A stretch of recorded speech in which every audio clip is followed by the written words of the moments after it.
How's up, y'all? I was cracking this deep. I tracked this video by T-Spill. This is Jaclyn Hill is being called out for this.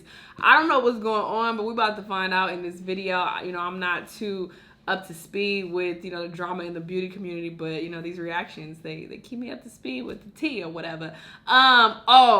Me finding out that fucking, what is her name? NikkiTutorials is trans. My mind was blown. I know I wasn't on YouTube at the time when that came out, but I was shook. Like, I would have never guessed that, like, ever. So I was just like, what? And I remember I was at the gym working out, and I saw this girl on her phone. She was watching, like, a video, like some type of a tea video she was watching, and it had NikkiTutorials in it. And I'm just wondering, like, oh, what drama she in? She probably not getting paid again.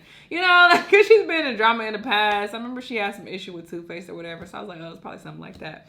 But I remember being on YouTube, like, maybe later that day or the next day, and I was, like, scrolling through my timeline, and I saw something about, you know, trans or her coming out. And I was like, what? Like, bitch, I was shook. Like, I just would have never guessed. Obviously, it's not a problem with her being trans, but I just would have never guessed that she was born a man. Like, she looks like a woman. And I'm not about to be politically correct. I don't give a fuck what y'all talking about. Because I know it's like, oh, well, she is a woman. It's like she was not born a woman. So I would have never guessed that she was born a man, because she, like, you can't tell at all. Some trans people, you could tell that something's a little off. I remember when I first saw, what's that girl that people be talking about a lot? NikkiTutorials. When I first saw her, I knew something was off. I was looking at her like, nah, son is off. Off, meaning like she doesn't look like a woman, like, per se. It was just like, I don't know, like, she might be trans, you know? And some people I just get that vibe with, some trans people, but NikkiTutorials I've never gotten that vibe with. So, yeah, anyway, it has nothing to do with Jaclyn Hill, but we're about to see why she's being called out, you know, what drama is going on in the beauty community. So let's watch. What's up, guys? Welcome back to yet another weekly Respill episode. Let's talk about Kat Von D stepping down from her entire cosmetics company, Jeffree Star being called out for wearing fur, NikkiTutorials making an appearance on Ellen, and Jaclyn Hill not disclosing her affiliate links. Let's get into it. Oh, yeah, we got all the tea. All the tea. And look at that. She on Ellen now after coming out, girl. You better come out. Get your bag.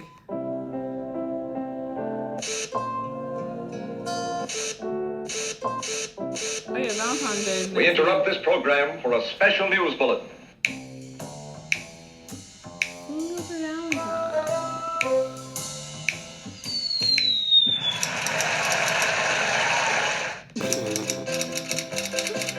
That is funny.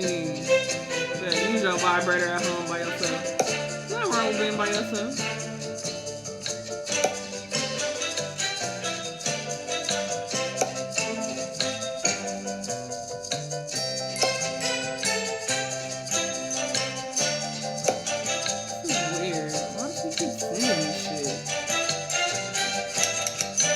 I don't like people do little weird shit on Instagram. I gotta block you because you're being kind of strange. I'm sorry.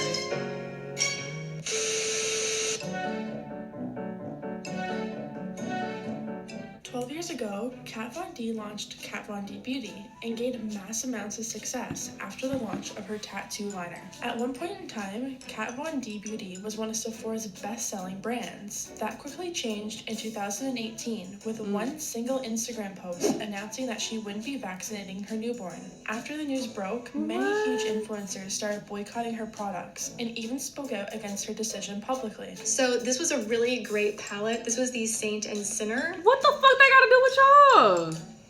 Bye. See you later, Kat Von D. Go vaccinate your children.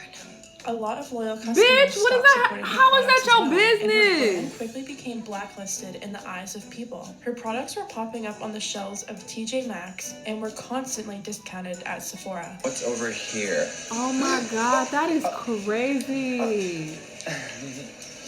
I'll be over here. It seemed like Kat Von D Beauty was doomed as a brand. That's until Kat made a really shocking announcement on her Instagram last week. She wrote, "As many of you know, I gave birth to a beautiful baby boy, launched my vegan shoe line, and now busy preparing to release my long-awaited album in the spring. followed by an international tour. As much as I wish I could balance all of this on top of continuing my makeup line, it has become clear to me that I just can't do everything at maximum capacity. With that said, I've decided to sell my shares of the brand, turning it over to Kendo, my partners for the past 11 years. A lot of people who liked Kat Von D products but didn't want to support her as a person were very happy about this announcement. One person wrote, "I've always loved her products but hated her as a person." You don't even know her! A lot of people were still skeptical about supporting the brand because it wasn't 100% clear if she would still be profiting off of sales. A YouTuber named Samantha Ravindal reached out to Kendo directly and asked if she would still be profiting from future sales. When she got an answer from a Kendo representative, she tweeted, "Just got confirmation from a Kendo representative that Kat will not be receiving royalties/earnings in any capacity."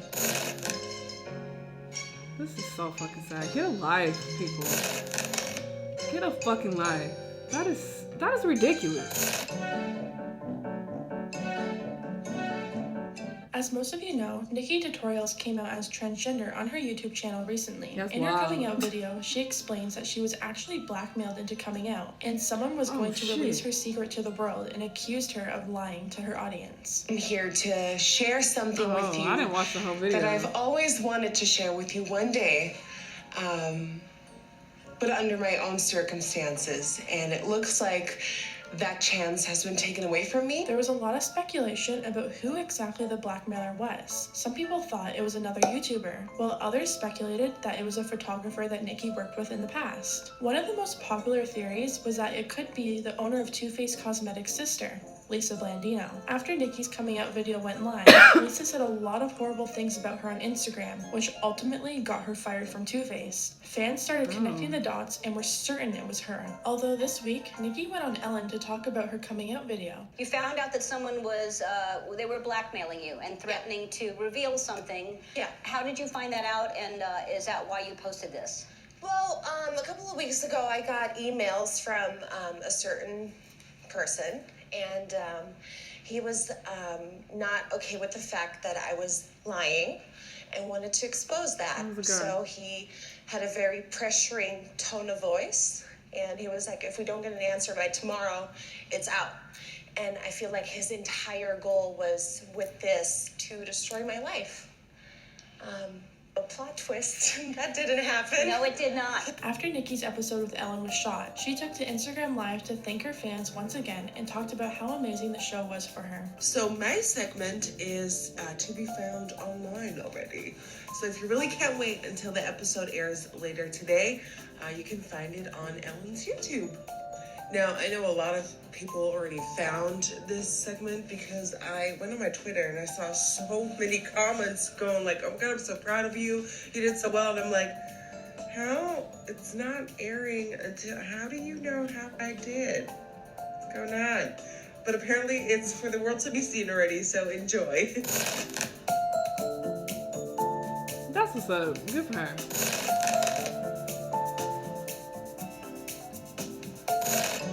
YouTube bitches is on Ellen now. I see y'all. Y'all see y'all. Niggas coming up. Uploaded her first video in over 2 months. Her last video was a launch video. She for her looks very highlighter different. collection. I don't know when what's fans different, saw but she something uploaded, different. they figured this meant she would be releasing a new product soon, since Jaclyn has a history of only uploading when she's trying to sell something. Damn. One viewer commented and said, "She's launching a new product for Valentine's Day or something. I can feel it." People agreed, saying, "Yep, only time she films is to launch." Although Jaclyn did come out on Twitter to announce that she's been sick and in the hospital, and thanked fans for being so patient with her. The video Jaclyn did upload was a winter favorites video, where she showed off a lot of products she's been loving this winter. Jaclyn has a really strong following of people who will run out and buy anything she recommends, so she linked everything mentioned in her video down below in the description box. One viewer wrote, "I so appreciate that she actually listed everything in the description for this video." Another person replied to them and informed them that almost all the links were affiliated links, which means Jaclyn earns money every time you click on the link to purchase a product. If you notice, when you actually click on the link to see the product she listed in her description box, it first takes you to a link called ourstyle.me. Ourstyle is a platform used by many creators for monetization. Ourstyle is basically the middleman between bloggers and retailers. Ourstyle has built relationships with retailers and accepts bloggers and influencers into their program to promote these retailers. The program is web-based and allows bloggers to create shoppable links for their audience. Jaclyn earns money from you clicking on her link and buying the product, and because of this, it needs to be clearly disclosed in her description box. The only problem is, she only discloses it all the way at the bottom of her description box, which means you have to scroll past all of the links right to the end to see that she's actually earning money from these products. According to FTC guidelines, this isn't okay. It states on their website that the closer the disclosure is to your recommendation, the better. Putting disclosures in obscure places, for example, buried on the bottom of an About Us page or general info page, behind a poorly labeled hyperlink or in a terms of service agreement isn't good enough. Neither is placing it below your review or below the link to the online retailer, so readers would have to keep scrolling after they finished reading. Customers should be able to notice the disclosure easily. They shouldn't have to hunt for it. Another popular YouTuber who uses our style is Laura Lee. She uses our style to link all the products she mentioned in her video in the description box so you can click the link and buy it, earning her a commission. The only problem is her disclaimer is also at the very bottom of the description box, meaning customers have to scroll past all the affiliated links and look for the disclosure. Yeah, they should put it first. Sometimes it's an oversight though, because I've put it at the bottom because I didn't think it was a problem. I didn't think that deep into it. Twitter started calling Jeffree Star out for his fashion choices. A post started circling the internet that showed a collage of different outfits Jeffree has worn, which are all made from mink fur. The post explained how minks are farmed for their fur and pretty much called Jeffree a hypocrite for wearing mink yet having a cruelty-free makeup brand. One person wrote, Jeffree Star preaches about how his brand is cruelty-free and vegan, yet poses in a $50,000 robe made out of real mink fur. A lot of people came to Jeffree Star's defense once this post gained popularity. Here's what people had to say. Y'all gotta realize that the makeup he makes isn't for him, it's for his customers, and the majority of them will want vegan makeup. I think he produces vegan makeup for his vegan customers, but yikes. Although that wasn't changing some people's minds. A person tweeted back to fans who were defending Jeffree and said, the problem is that Jeffree is using money he makes from his cosmetics to buy animal cruelty, so buying his products is not really cruelty-free, since that money is being used to support animal cruelty anyways. The post started a lot of conversations about whether or not it's possible to look into every single cruelty-free brand and make sure all of the owners and CEOs and employees that profit from the sales lead a cruelty-free lifestyle. They don't. So yeah, it's like, the fuck? It's like, what you gonna do? That is true. Like, somebody is gonna profit off of your money. Okay, somebody is going to take your money and put it in their pockets, who eats meat, who wears fur, who does things that you don't agree with. That's why I don't agree with the whole, sentiment that, oh, I'm not going to support these type of brands who did this, or this person was racist. And it's just like, you already are. You already are in your everyday life. So you're not supporting that one brand. Okay, congrats. But what about all these other brands that you're supporting that have racist people who run them, that have people who do things that you don't agree with? Like, why live your life like that? That is miserable to me. I don't agree with that. That's why when I saw the whole Kat Von D thing, I was just so taken aback. Like, that is so wild. Who cares what she do with her fucking kids that came out of her vagina? Those are her children. If she don't want to vaccinate them, that's on her. That is her decision. You vaccinate your own goddamn kids. Why are you worried about what the fuck she doing? I'm not going to support her because she don't agree with what the fuck I agree with. That is so idiotic. Like, get a fucking life. I don't agree with that at all. And you sound dumb because, like I said, you are definitely supporting people who do things that you don't like. You are definitely supporting racists, 1000%. From the fucking phone that you buy, the clothes that you buy, your laptop, food, product. You are definitely supporting fucked up people. It is what the fuck it is. There's nothing you can do about it. But what you can do is live your life, be happy, and not focus on dumb shit that you don't have any control over. I don't agree with the dumb shit that people do on the internet, but these niggas are bored, they're miserable, they have nothing else better to do, and this is what they do. And it is sad because you're never gonna be happy like this. You're just not. Live your life, stay in your own lane, focus on yourself. It's just like, I don't agree with any of this. It's so dumb. Anyway, but yeah, this is the tea in the beauty community. Y'all let me know what y'all thought though. Let me know what other videos you want me to react to, and I'll see you in the next one. Bye!